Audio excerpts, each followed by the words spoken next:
அஸ்ஸலாமு அலைக்கும். Welcome back to Mm Sha kitchen. இன்றைக்கி நம்ம என்ன பார்க்க போகிறோம்னா பொரிச்ச பரோட்டா எப்படி செய்யறதுன்னு பார்க்க போகிறோம். வாங்க அதை எப்படி செய்யறதுன்னு பார்க்கலாம். நான் 1.5 கப் மைதா எடுத்திருக்கேன். நல்லா சளிச்சு எடுத்துக்கோங்க, ஒரு கட்டி இல்லாத மாதிரி. சளிச்சு எடுத்துக்கிட்டோன்னா தான் மாவு சூப்பராக இருக்கும் பரோட்டா போட.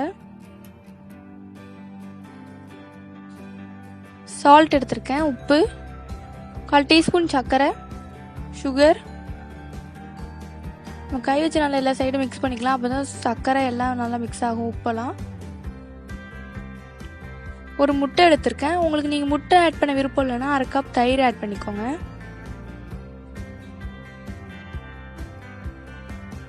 நல்லா கை வச்சு நல்லா ப்ரெஸ் பண்ணி விட்டுக்கோங்க. அப்போ தான் முட்டை எல்லா சைடும் நல்லா போகும்.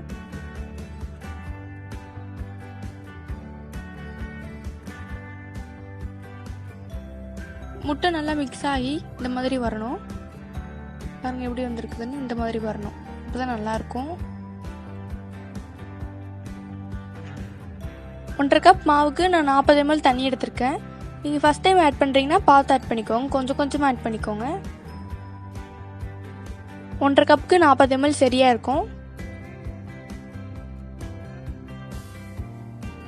நீங்கள் ஒரு தடவை அளந்து வச்சுக்கிட்டிங்கன்னா அதே மாதிரி நம்ம எப்பவும் யூஸ் பண்ணிக்கலாம்.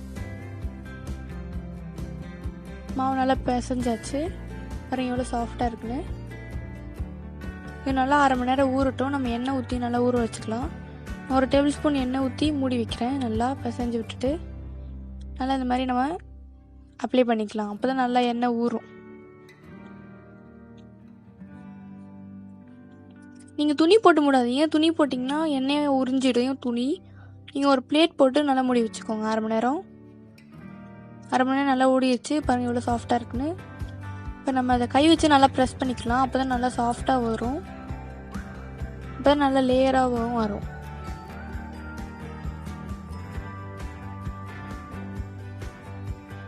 பாருங்கள் எவ்வளோ சாஃப்டாக வந்திருக்குன்னு. நான் இந்த மாதிரி சைஸ் எடுத்திருக்கேன். நீங்கள் இதோட சின்னதாகவும் போட்டுக்கலாம், இதோட பெருசாகவும் போட்டுக்கலாம். நம்ம சப்பாத்தி கட்டை வச்சு நல்லா பேலிச்சு எடுத்துக்கலாம்.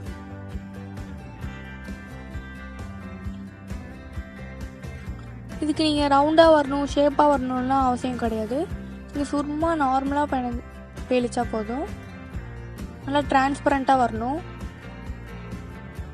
நல்லா டிரான்ஸ்பரண்ட்டாக இருக்குது. நம்ம இதை வீசி எடுத்துக்கலாம். இது கிழிஞ்ச ஒன்றும் தப்பு கிடையாது, நல்லா தான் இருக்கும். அப்போ தான் நல்லா வரும். இது நம்ம ரொட்டேட் பண்ணிக்கலாம். நல்லா சுற்றி இதே மாதிரி நம்ம எல்லாத்தையும் செஞ்சு வச்சுக்கலாம். பாருங்கள் எவ்வளோ சூப்பராக வந்திருக்குன்னு. நல்லா லேயர் வந்திருக்கு. பாருங்கள் நல்லா லேயர் வந்திருக்கு. இப்போ நான் அதை கை வச்சு ப்ரெஸ் பண்ணிக்கிறேன். நீங்கள் ரோல் யூஸ் பண்ணக்கூடாது, கை வச்சு இதே மாதிரி ப்ரெஸ் பண்ணிக்கோங்க. ஸ்டார்டிங்கில் தான் நம்ம ரோல் வச்சு நல்லா இது பண்ணணும். இப்போ நம்ம கை வச்சு பண்ண போதும். கொஞ்சம் எண்ணெய் ஆட் பண்ணிக்கலாம். கையில் ப்ரெஸ் பண்ணி வச்சுருந்தோம்ல அந்த மாவு அதில் வச்சிடலாம். நல்லா ஒரு சைடு நல்லா வேகட்டும். ஒரு சைடு நல்லா வெந்துடுச்சு. நம்ம இதை திருப்பி விட்டுக்கலாம்.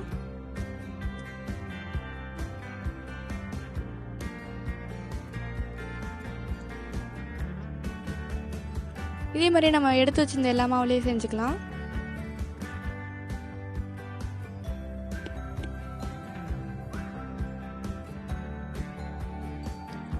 இந்த பேனில் நம்ம 2 சைடு நல்லா வேக வச்சுட்டு தான் நம்ம பொரிக்கணும். அப்போ தான் சூப்பராக வரும். நல்லா வெந்துருச்சு. இப்போ நம்ம எண்ணெயில் போட்டு நல்லா பொரிச்சு எடுத்துக்கலாம். நல்லா ஒரு ப்ரௌன் கலரில் வரணும்.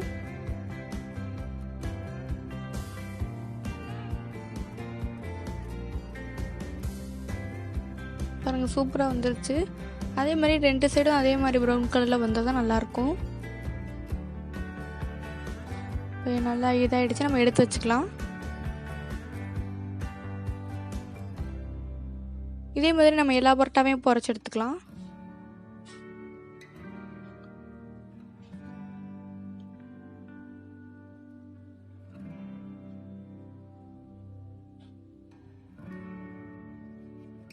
ரெடி ஆகிடுச்சு. நம்ம பிளேட்டில் சர்வ் பண்ணிக்கலாம். பொரிச்ச பரோட்டா காடை குருமா ரெடி ஆகிடுச்சு. காடை குருமா நான் நெக்ஸ்ட் வீடியோ போடுறேன், பார்ட் 2வா.